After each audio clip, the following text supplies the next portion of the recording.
పేరేంట్రా? My name is Hirimokshajna. Okay okay. ఎక్కడి నుండి వచ్చావు? పమ్మి నుండి వచ్చావా? అండ్ ఎందుకని ఎందుకని వచ్చావు ఇక్కడికి? గురుకుల ఎగ్జామ్ రాయడానికి. ఓకే. అండ్ ఏ క్లాస్ ఇప్పుడు నువ్వు? 4th class. 4th క్లాస్ అంటే 5th క్లాస్లో గురుకులంలో జాయిన్ అవ్వడానికి ఇప్పుడు ఎగ్జామ్ రాస్తారా? ఓకే. బాగా ప్రిపేర్ అయ్యావా మరి నువ్వు?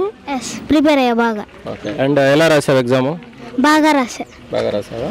సీట్ వచ్చింది అంటావా? వస్తుందా? క్లాస్లో ఎన్నో ర్యాంకు నువ్వు మీ క్లాస్లో ఇప్పుడు? 3rd. Okay okay. And A school last time ఇప్పుడు నువ్వు చదువుకున్న స్కూల్ ఏది? Demerit high school. ఓకే. ఎక్కడుంది అది? కోదాడ క్రాస్ రోడ్ ఉంది. అండ్ దీని తర్వాత గురుకులంలో అంటే వెళ్ళాలని ఉందా నీకు? ఉంది. ఓకే. ఎందుకని అంటే ఇప్పుడు బయట చాలా స్కూళ్ళు ఉన్నాయి కదా, ప్రైవేట్ స్కూల్స్ ఉన్నవి, గవర్నమెంట్ స్కూల్స్ ఉన్నవి, చాలా ఉన్నాయి కదా. మరి ప్రత్యేకంగా నువ్వు ఇప్పుడు గురుకులంలోనే చదువుకోవాలి, 5thలో ఎగ్జామ్ రాసి దీంట్లోనే జాయిన్ అవ్వాలని చెప్పేసి ఎందుకు అనుకుంటున్నావు? స్టడీ బాగుంటుందని. ఇంకా గురుకుల హాస్టల్ కూడా బాగుంటాయి, స్టడీ బాగుంటుందని, స్పోర్ట్స్ కూడా బాగుంటాయి. అండ్ అంటే ఇప్పుడు బయట స్కూళ్ళలో స్పోర్ట్స్ అట్లాంటివి ఏమి ఉండవంటావా? ఉండవు, తక్కువ ఉంటాయి. ఓకే. ఇక్కడైతే బాగుంటాయి. అండ్ ఇప్పుడు మమ్మీ డాడీ ఉన్నారు కదా, వాళ్ళు కూడా గురుకులంలోనే జాయిన్ చేయాలనుకుంటున్నారా లేదంటే వేరే స్కూల్ పంపిద్దాం అనుకుంటున్నారా? వాళ్ళు గురుకులాన్ని జాయిన్ చేపిద్దాం అనుకుంటున్నారు. వాళ్ళు కూడా గురుకులంలోనే పంపించాలి. అండ్ మరి గురుకులంలో నువ్వు జాయిన్ అవ్వాలి అంటే, గురుకులంలో వెళ్ళాలి అంటే నువ్వు క్వాలిఫై అవ్వాలి కదా. మరి ఎలా రాసావు ఎగ్జాము? బాగా రాసావా? ఇక నెక్స్ట్ ఇయర్ నేను వేరే స్కూల్లో చూడాల్సిన అవసరం లేదంటావు? నో. ఎక్కడ ఉంటావు నెక్స్ట్ ఇయర్? గురుకులంలో. సరే, మరి నెక్స్ట్ టైం వచ్చి మాట్లాడిపించేటప్పుడు గురుకులం యూనిఫామ్లో అండ్ గురుకులం స్కూల్లో చూద్దాం మరి నిన్ను. ఓకేనా? ఆల్ ది బెస్ట్ మరి. Okay, thank you.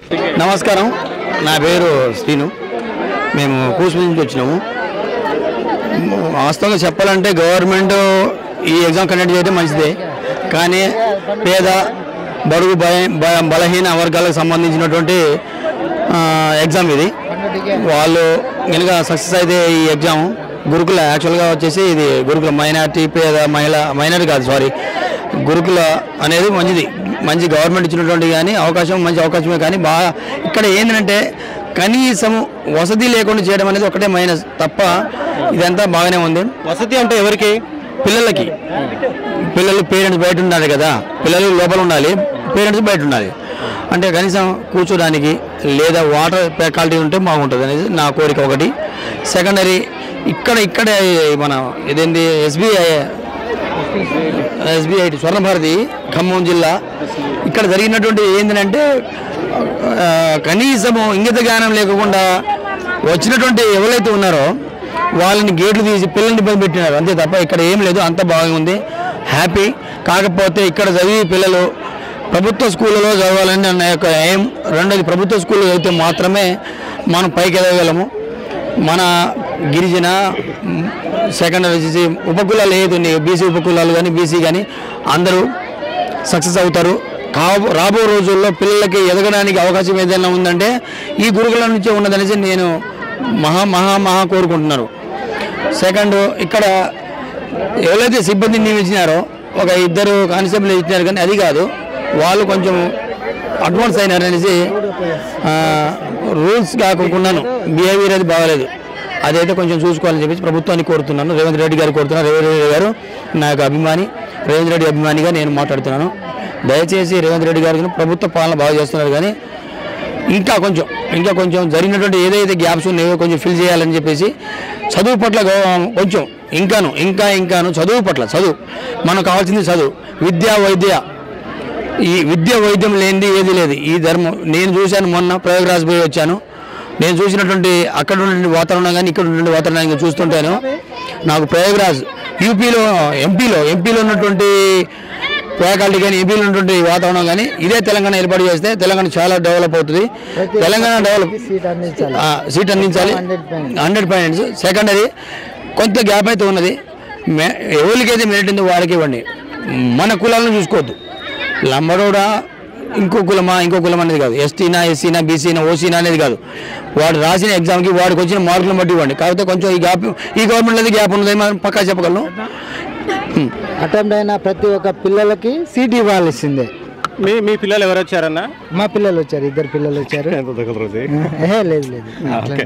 చెప్పండి అన్న, ఎవరెవరు వచ్చారు? అటెంప్ట్ అయిన ప్రతి ఒక్క పిల్లలకి సీట్ ఇవ్వాలని కోరిక, అంతే. వచ్చిన ప్రతి ఒక్క వ్యక్తి బీసీ, ఓసీ, మైనారిటీ, అట్లాంటి సెకండరీ, వెనకబడ్డటువంటి ఉపకులాలు కానీ కులాలు కానీ వెనకబడ్డటువంటి తరగతులు ఎవరైతే ఉన్నారో వాళ్ళ ప్రాధాన్యత ఇవ్వాలి. కానీ మనం ఏదన్నా లాలుచి పడి ఇస్తే మాత్రం ఇది ప్రభుత్వానికి చెడ్డ పేరు వస్తున్నది పక్కా చెప్పగలను నేను. సెకండరీ గతంలో జరిగినా జరగకపోయినా అది పక్కన పెట్టండి, గతంలో జరిగిందని పక్కా చెప్పగలను. అదైతే కాకూడదు అని చెప్తున్నాం భయజాతుగా. కాకపోతే మనము తెలంగాణ డెవలప్ అవుతుందని చెప్తున్నాం, భారతదేశం డెవలప్ దేశమే అంటున్నాం తప్ప అభివృద్ధి చెందుతున్న దేశమే భారతదేశం అని చెబుతున్నామే తప్ప అది కాదు నేను కోరుకునేది.